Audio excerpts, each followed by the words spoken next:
licenciado en Derecho por la Universidad Autónoma de México con una maestría en Artes Liberales de Gobierno por la Universidad de Harvard. Consultor político en materia de comunicación estratégica para campañas electorales y gobiernos, y ha sido analista político invitado en noticieros Televisa, MVS, El Financiero y Grupo Radio Fórmula.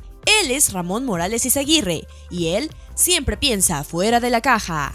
Bienvenido, Ramón. Un verdadero placer tenerte hoy aquí con nosotros. Muchísimas gracias por la invitación, Edgar. Un saludo para ti, con mucho cariño, y para todo tu auditorio que nos acompaña pensando fuera de la caja.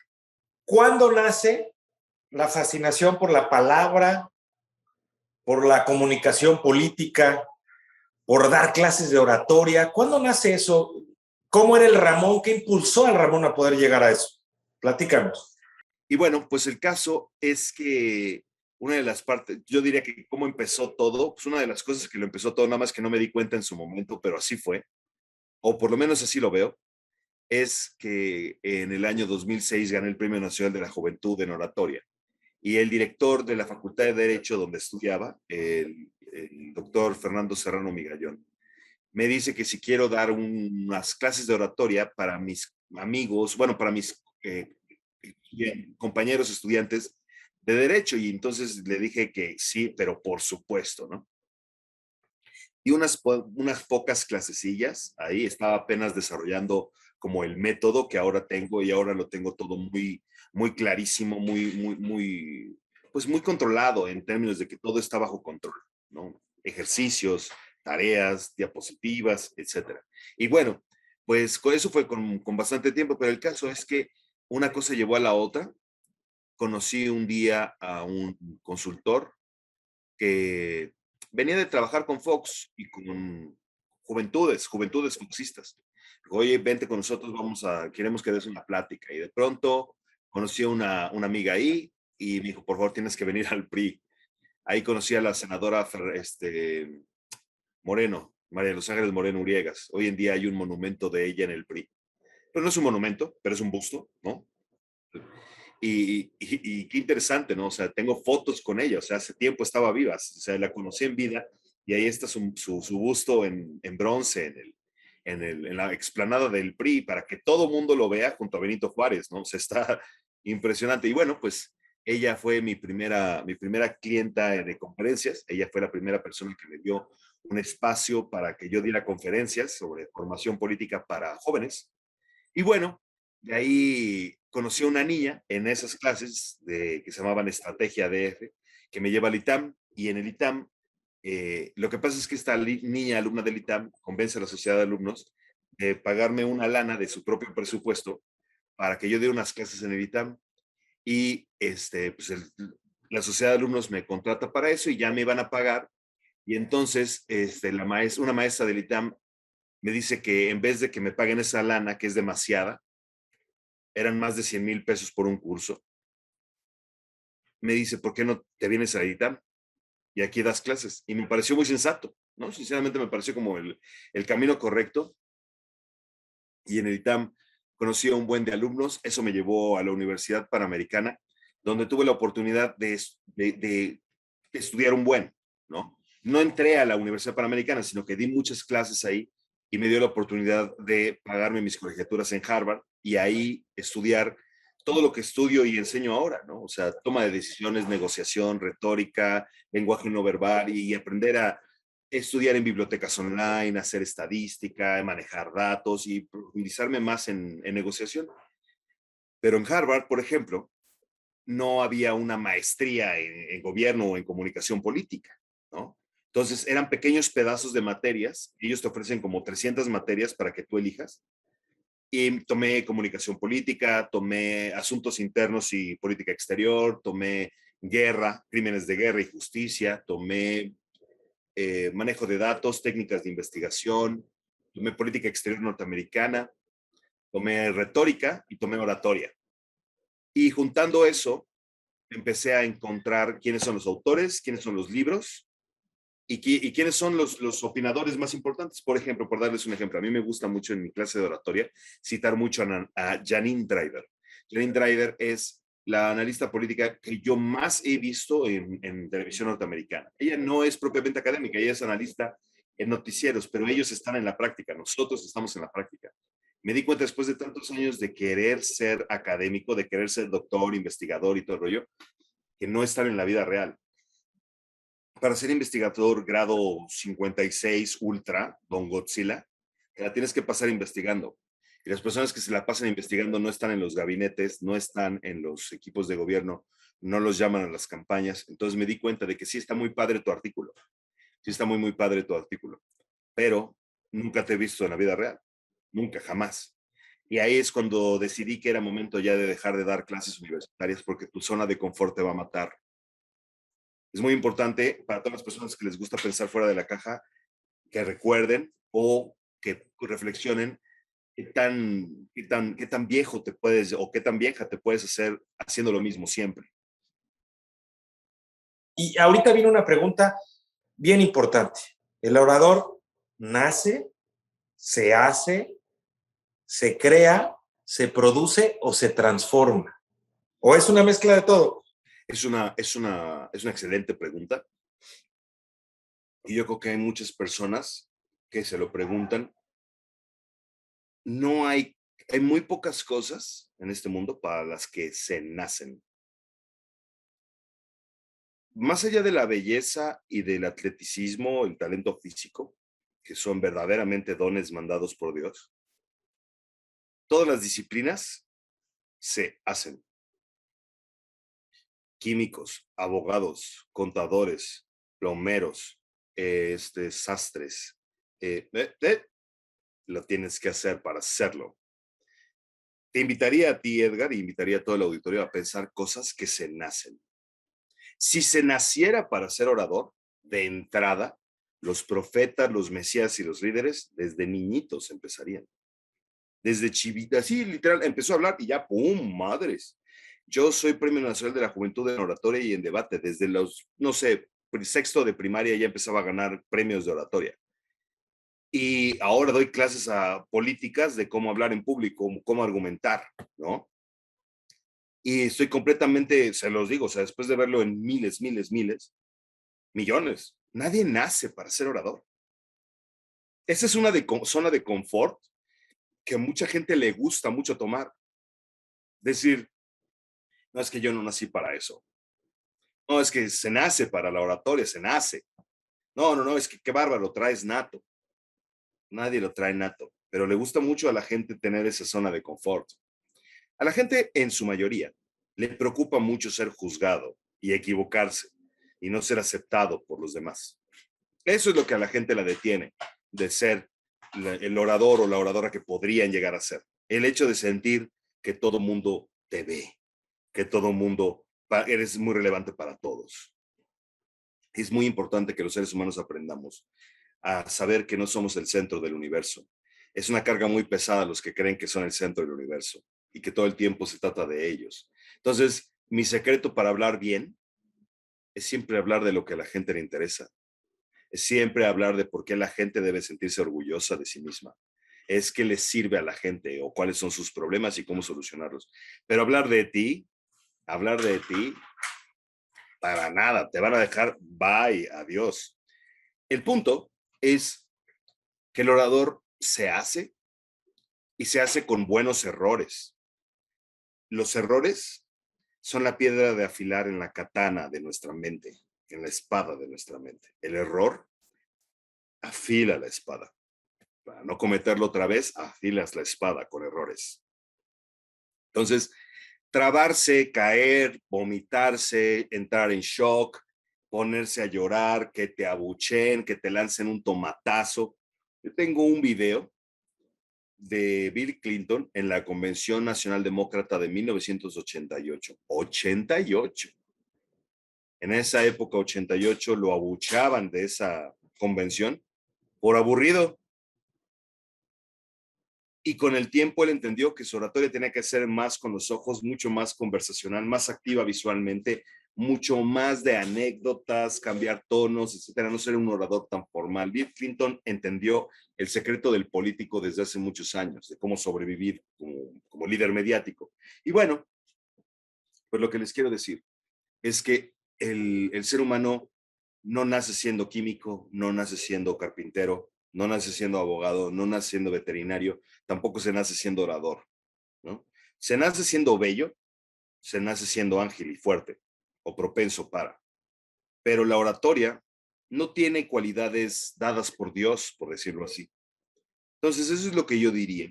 Las personas que quieran convertirse en oradoras tienen que empezar por ver oradores, escuchar oradores, encontrar buenos ídolos, ¿no? Alguien que te impulse a decir, wow, quiero ser así.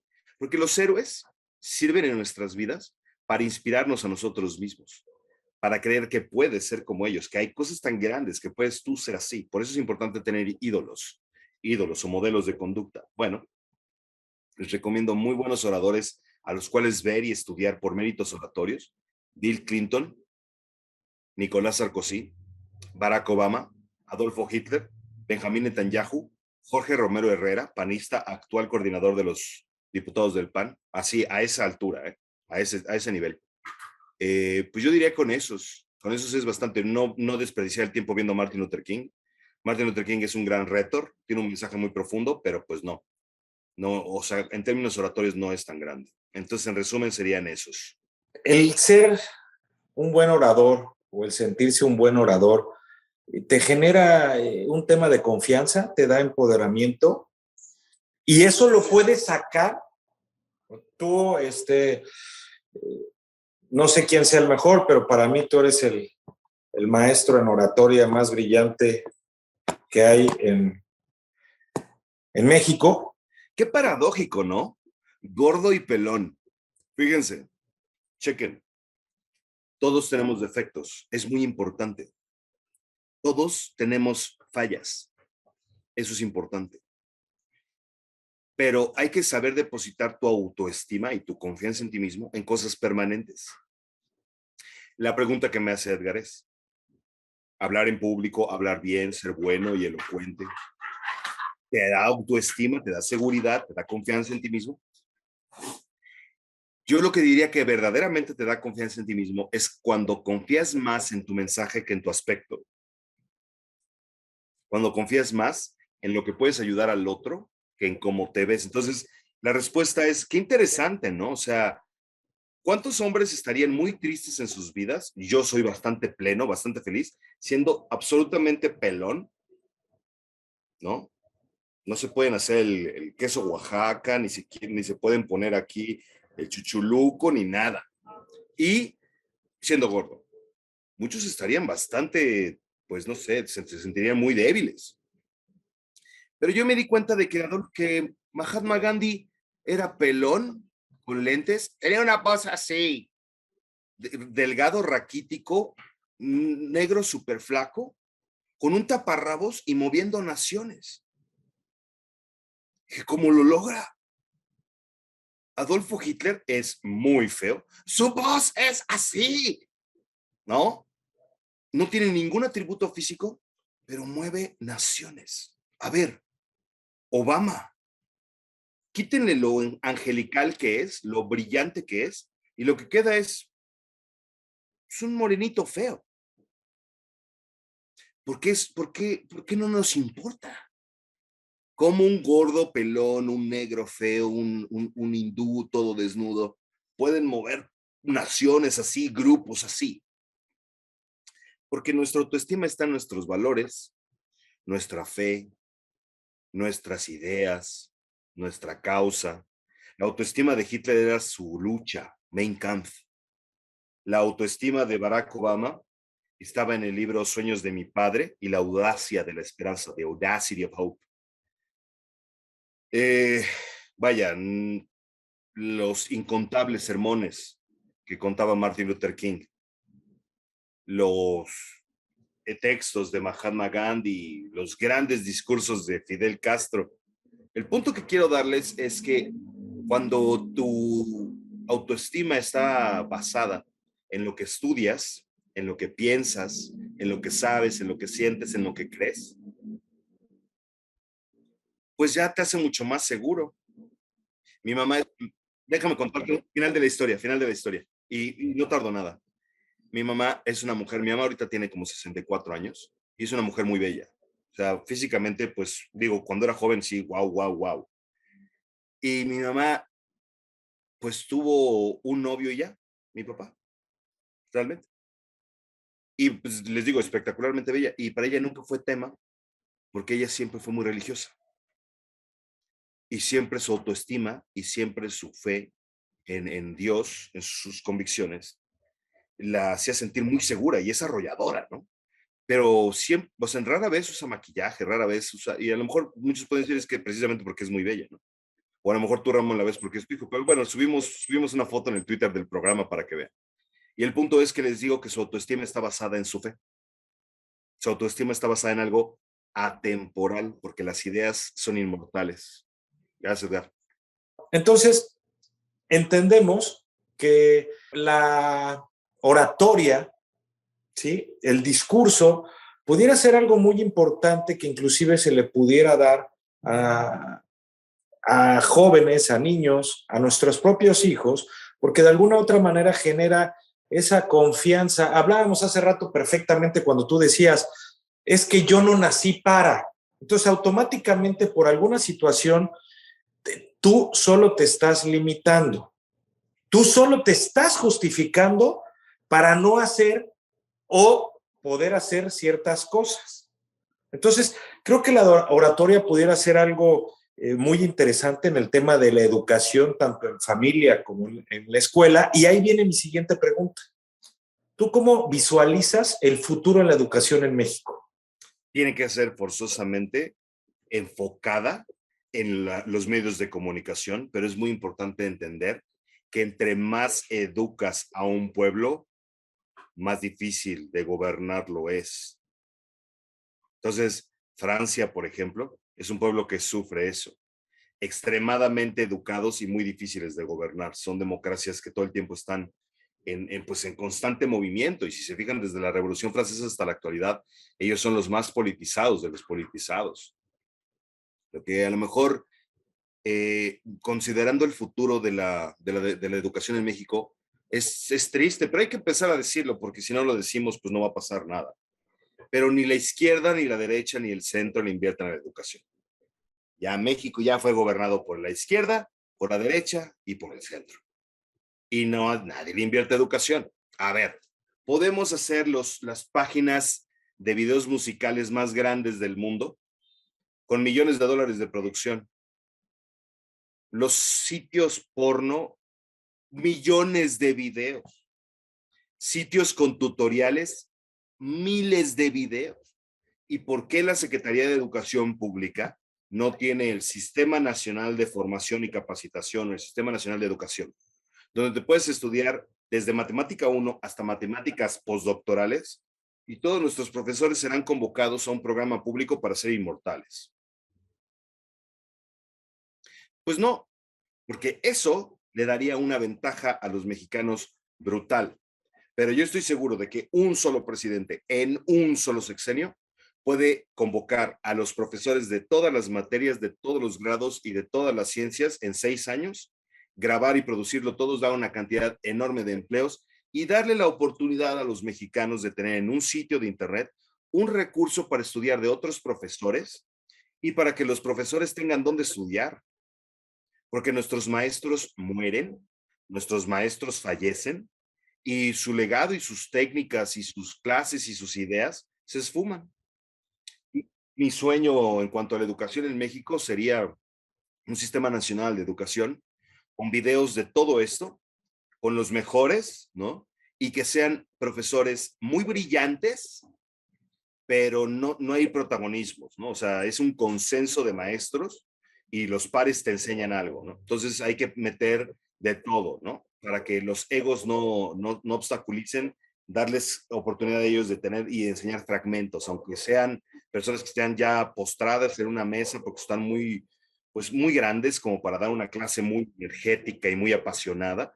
Hasta los jóvenes, los profesores jóvenes es una cosa. En fin, esa sería mi visión, pero hay que hacerlo una reforma constitucional que no dependa de los partidos. Es decir, plantear ese como un proyecto constitucional sobre la educación laica y gratuita y en este mismo artículo abundar que sea profesionalizada en Internet, en todos los grados de las ciencias actuales, vistas y por haber, y que se mantenga vigente, gratuito para toda la población de Internet. Esa reforma, esa adición a ese artículo constitucional, orillaría a hacer leyes especiales y todo el rollo para llevarlo a cabo. Pero, como les decía, pues un mexicano muy inteligente, un mexicano muy articulado, es un mexicano más revolucionario. Entonces, por eso los países con grandes dictaduras prosperan cuando su población es ignorante, porque cuando los iletrados, los ignorantes, no pueden comunicarse y no pueden politizarse, pues no se van a revolucionar. Gracias por acompañarnos. Recuerda seguirnos en Facebook, Twitter e Instagram. También escuchar nuestros episodios en Spotify, Apple Podcast y Google Podcast. Yo soy Edgar Garza y recuerda pensar fuera de la caja.